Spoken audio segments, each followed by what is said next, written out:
नमस्कार, आप देख रहे हैं एनएमएफ न्यूज। मैं आपके साथ शबनम। बांग्लादेश लगातार भारत में प्रधानमंत्री मोदी से मुलाकात के लिए गिड़गिड़ा रहा है। जो बांग्लादेश के मुख्य सलाहकार हैं मोहम्मद यूनुस, वो लगातार कोशिश में लगे हैं कि किसी तरह प्रधानमंत्री मोदी से मुलाकात हो जाए और दोनों के देशों के रिश्ते बेहतर हो पाएं। क्योंकि बीते दिनों जो बांग्लादेश के जब वहां तख्ता पलट हुआ था, शेख हसीना वहां से भागकर भारत आई थी, उसके बाद बांग्लादेश में जो तबाही मची, हिंदुओं को निशाना बनाया गया और मोहम्मद यूनुस तमाशा देखते रहे। जब भारत ने आवाज उठाई तो मोहम्मद यूनुस ने लगातार आंख दिखाने की कोशिश की। भारत को कई बार चेतावनी देता हुआ बांग्लादेश नजर आया, लेकिन ऐसे में भारत ने जब सख्त रुख अपनाया, सख्त एक्शन लेते हुए भारत की सरकार, खुद प्रधानमंत्री मोदी और विदेश मंत्री आगे बढ़े तो बांग्लादेश के होश ठिकाने लग गए। ऐसे में अब बांग्लादेशी मोहम्मद यूनुस जो हैं, वो लगातार कोशिश में लगे हुए हैं कि किसी तरह प्रधानमंत्री मोदी से मुलाकात हो जाए। लेकिन इसी बीच एक बड़ी खबर ये सामने आ रही है कि प्रधानमंत्री मोदी ने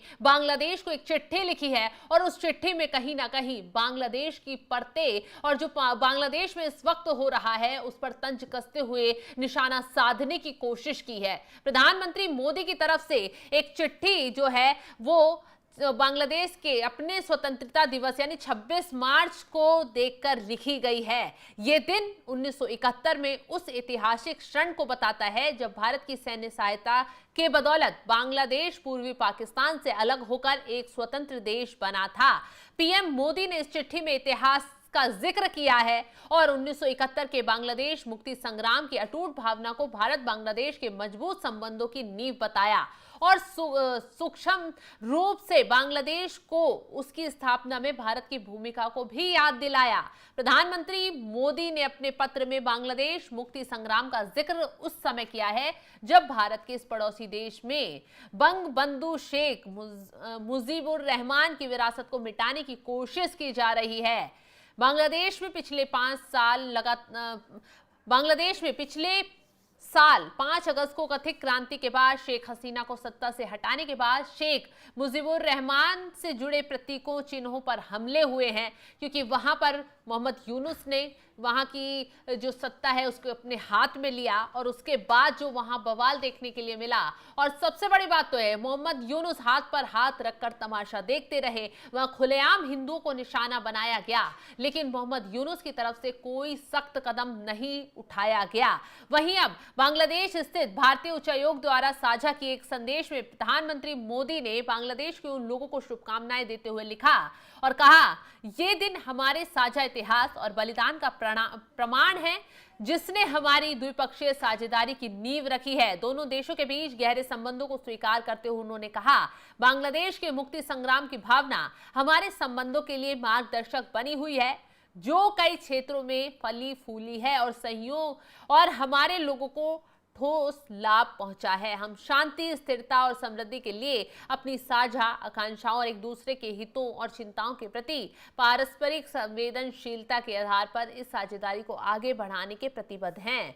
यद्यपि यूनुस के नेतृत्व वाली अंतिम सरकार जनता का विश्वास बनाए रखने के लिए संघर्ष कर रही है, वहीं पूर्व प्रधानमंत्री शेख हसीना के राजनीतिक वापसी की चर्चा पर जोर पकड़ रही है। 1971 के मुक्ति संग्राम का जिक्र कर प्रधानमंत्री मोदी ने बांग्लादेश को संदेश दिया है कि बांग्लादेश के निर्माण में भारत का रोल दोनों देशों के बीच रिश्तों पर रेफरेंस पॉइंट है। बता दें कि शेख हसीना की सत्ता के विदाई के बाद बांग्लादेश के नए शासन ने भारत से टकराव वाला रुख अपनाया, लेकिन भारत पर कई चीजों पर वो निर्भर रहने वाला बांग्लादेश अब घुटनों पर आ रहा है। बांग्लादेश के मुख्य सलाहकार मोहम्मद यूनुस ने प्रधानमंत्री मोदी से मिलने की इच्छा जताई है और इस बात भारत को अपना संदेश भेज दिया है। चर्चाएं हैं कि बैंकॉक में 3 से 4 अप्रैल को होने वाले बिम्स्टेक शिखर सम्मेलन के दौरान मोहम्मद यूनुस जो हैं प्रधानमंत्री मोदी से मिल सकते हैं, लेकिन पीएम मोदी मोहम्मद यूनुस से मिलेंगे या नहीं, इस मुद्दे पर नई दिल्ली ने अभी तक कोई प्रतिक्रिया नहीं दी है। विदेश मंत्री एस जयशंकर ने पहले एक संसदीय समिति को बताया था कि बांग्लादेश के अनुरोध पर विचार किया जा रहा है। अब इस कार्यक्रम में दोनों देशों की मुलाकात होती है या नहीं, ये देखने वाली बात होगी, लेकिन जिस तरीके से बांग्लादेश लगातार तानाशाही दिखा रहा था, शेख हसीना के भारत आने पर धमकियां दे रहा था, वहां हिंदुओं पर अत्याचार कर रहा था, वो मोहम्मद यूनुस जो है वो लगातार आंख दिखाने की कोशिश कर रहे थे। वो उन्होंने कभी इस बात को लेकर ये रुख नहीं अपनाया कि जो वहां अल्पसंख्यकों पर हमले हो रहे हैं, हिंदुओं को निशाना बनाया जा रहा है, उसके खिलाफ एक्शन लेंगे। लेकिन भारत की तरफ से साफ कर दिया गया, जबकि भारत ने जो है वो हाथ खींचे, क्योंकि बांग्लादेश को भारत कई तरीके की मदद कर रहा था, लेकिन मोहम्मद यूनुस को उस वक्त ये समझ नहीं आया। जब भारत ने हाथ खींचे तो बांग्लादेश की अकल ठिकाने आ गई। ऐसे में मोहम्मद यूनुस अब बुरी तरह गिड़गिड़ा रहे हैं। भारत से रिश्ते सही करने और संबंध मजबूत करने की कोशिश अब कर रहे हैं। हालांकि अब प्रधानमंत्री मोदी उनसे मुलाकात करते हैं या नहीं, ये देखने वाली बात होगी, क्योंकि उन्होंने चिट्ठी लिखकर जो कुछ संदेश पहुंचाने की कोशिश बांग्लादेश को की है वो वाकई में बहुत बड़ी बात है। क्योंकि प्रधानमंत्री मोदी की तरफ से याद दिलाया गया है कि कैसे बांग्लादेश जब पाकिस्तान से एक आंदोलन के तहत अलग हुआ तो भारत ने अहम भूमिका निभाई। भारत ने हर उस सख्त वक्त में बांग्लादेश की मदद की जब वो बिल्कुल निचले स्तर पर गिर रहा था, वहां आर्थिक तंगी आ गई थी, लेकिन भारत रुका नहीं। उसने हमेशा बांग्लादेश की आगे बढ़कर मदद की। ये बात शायद अब बांग्लादेश के जो मुख्य सलाहकार हैं मोहम्मद यूनुस, उनको समझ आ गई है, और यही वजह है कि वो लगातार बार बार प्रधानमंत्री मोदी से मिलने की इच्छा जता रहे हैं। फिलहाल जिस तरीके से प्रधानमंत्री मोदी ने चिट्ठी लिखकर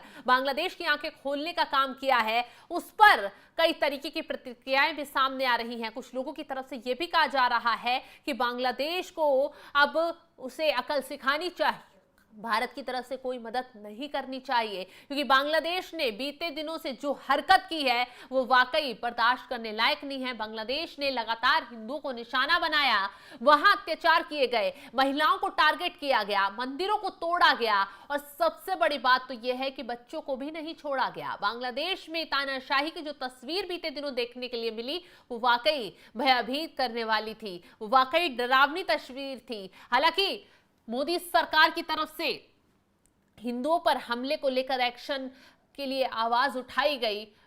भारत ने लगातार बांग्लादेश में जो क्रूरता देखने को मिल रही थी उसके खिलाफ जो है वो एक्शन लेने की बात कही, बांग्लादेश से हाथ पीछे खींच लिए जो भारत उसकी मदद कर रहा था। लेकिन अब ये बात शायद मोहम्मद यूनुस को समझ में आ गई है कि वो बिना भारत के अपनी देश की तरक्की के लिए आगे नहीं बढ़ पाएगा। फिलहाल मोहम्मद यूनुस लगातार प्रधानमंत्री मोदी से मुलाकात के लिए गिड़गिड़ा रहे हैं। वहीं पीएम मोदी की तरफ से एक चिट्ठी लिखकर बांग्लादेश को उससे आंख खोलने का काम किया गया है और बताया गया है कि बांग्लादेश क्या था, कैसे भारत की मदद से क्या बना। फिलहाल इस खबर पर आपकी राय क्या है, कमेंट कर जरूर बताएं, और तमाम खबरों के लिए आप जुड़े रहें हमारे साथ। नमस्कार।